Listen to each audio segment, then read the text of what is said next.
اچھا حضرت، ایک مشاہدہ یہ کیا گیا ہے کہ بہت سے لوگ ایسے جو دینی ایکٹیویٹیز کے اتنا قریب نہیں آتے، جب ان کو کبھی کوئی دین کی دعوت دیتا ہے تو فیلنگ ایسی ہو رہی ہوتی ہے کہ شاید آ، وہ اس کو بوجھ محسوس کر رہے کہ یار یہ پتہ نہیں کیوں آ گیا، صحیح اور یہ ہمیں سمجھا رہا ہے، شاید ہمارا جو کمفرٹ ہے نا یہ ہمیں اس سے نکالنا صحیح، چاہتے ہیں یعنی اور دعوت کو پسند نہیں کرتے. ہاں وہ ناپسند کرتے ہیں. اچھا، اور جو ان کا ایک فیس امپریشن ہوتا ہے اس سے یہ فیل ہو رہا ہوتا ہے کہ شاید کچھ منفی جو فکریں ہیں نا وہ ان کے دماغ میں جو ہے وہ جنم لے چکی ہیں. صحیح. تو اس حوالے سے آپ کیا کہتے ہیں؟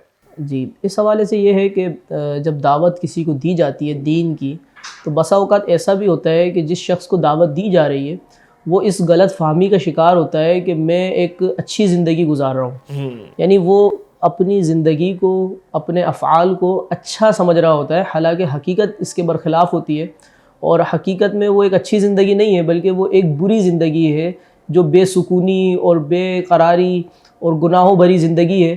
لیکن وہ شخص اپنے علم کی کمی کی وجہ سے، ماحول کی وجہ سے اور اپنے مشاہدے کی وجہ سے، وہ چونکہ اس نے کبھی لذت چکھی نہیں ہے سکون کی، اطمینان کی، اللہ کے ذکر میں جو لذت ہے وہ کبھی اس سے آشنا ہی نہیں ہوا، تو جو بے سکونی ہے وہ اسے سکون سمجھ رہا ہے. یعنی جو زندگی بندگی سے خالی ہو وہ بالکل ایسا زندگی ہی فضول ہے، بالکل ایسا ہی لیکن انہیں یہ فیل نہیں ہو رہا وہ ہوتا. فیل نہیں ہو رہا کیونکہ وہ حقیقی زندگی جو ہے، جو حقیقی لذت ہے اس سے آشنا ہی نہیں ہوئے.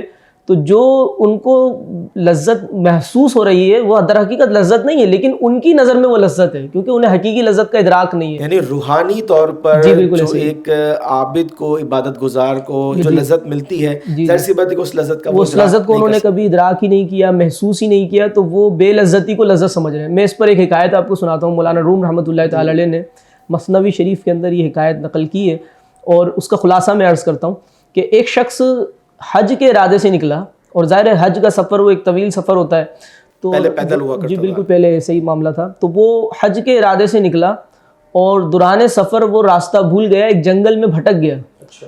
اس جنگل کے اندر اسے خیمہ نظر آیا، اور اس شخص نے پناہ لینے کے لیے وہاں پر خیمے میں موجود ایک خاتون تھیں اس سے مدد کی درخواست کی کہ میں راستہ بھول چکا ہوں، مسافر ہوں.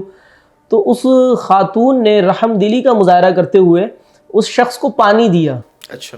وہ مسافر چونکہ شہر سے آیا تھا اور وہ ایک میٹھے پانی کا ذائقہ اور ایک اچھے پانی کا ذائقہ جانتا تھا، تو جب اسے پانی دیا گیا، پانی کا پیلا گھونٹ لیتے ہی اسے شدید تکلیف ہوئی کیونکہ وہ پانی پینے کے قابل نہیں تھا. اچھا، جنگل میں تھا. جنگل میں تھا، پینے کے قابل نہیں تھا، کھارا تھا، اور اس کے اندر دیگر ایسی خرابیاں تھیں کہ وہ پانی پینے کے لائق نہیں تھا.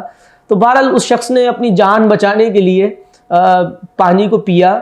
پانی پینے کے بعد اس عورت سے درخواست کی کہ میں جو ہے رات گزارنا چاہتا ہوں. تو اس خاتون نے اسے بستر وغیرہ فراہم کر دیا، اور وہ خیمے کے قریب ہی جو ہے اپنا بستر پر جو ہے بیٹھ گیا. رات جب ہوئی تو اس خاتون کا جو شوہر تھا وہ جو کھانے کا سامان لے کر آیا، اب وہ کھانا بھی پانی کی طرح تھا.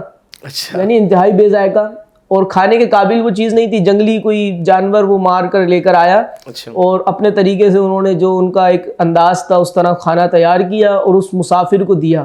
کھانا کھانے کے بعد بدلے کے طور پر کہ اس خاتون نے اس کے ساتھ اتنی مہربانی کی ہے، اس نے اگلے دن جو ہے اس خاتون کو کچھ نصیحت کی، کچھ مشورہ دیا، اور کہا کہ آپ جس جگہ پر مقیم ہیں یہاں نہ پانی کی سہولت ہے، نہ اچھے کھانوں کی سہولت ہے، نہ یہاں قریب کوئی آبادی ہے. راستہ بتایا کہ بھئی فلاں فلاں شہر میں آپ چلے جائیں اگر، تو وہاں آپ کو پینے کے لیے میٹھا پانی ملے گا، کھانے کے لیے مختلف نعمتیں اللہ تبارک و تعالیٰ کی وہاں موجود ہیں، اور آبادی بھی ہے.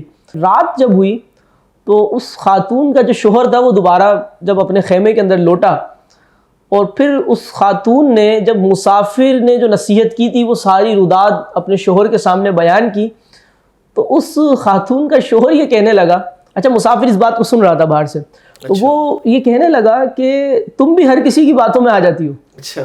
یہ ایسا کوئی شہر نہیں ہے، لوگوں کو تم نے جانا نہیں ہے، لوگ حسد کرتے ہیں ہماری نعمتوں سے. اچھا. ہم جس آسائش میں، جس آرام میں ہیں، جس سکون کی کیفیت میں، لوگ ہم سے جلتے ہیں اور وہ چاہتے ہیں کہ یہ نعمتیں ہم سے چھن جائیں. تو اس نے اپنی بے سکونی کو سکون قرار دے کر اور لوگوں کی جو مشورہ تھا، جو بھلائی اور ہمدردی پر مشتمل تھا، اسے حسد پر معمول کیا.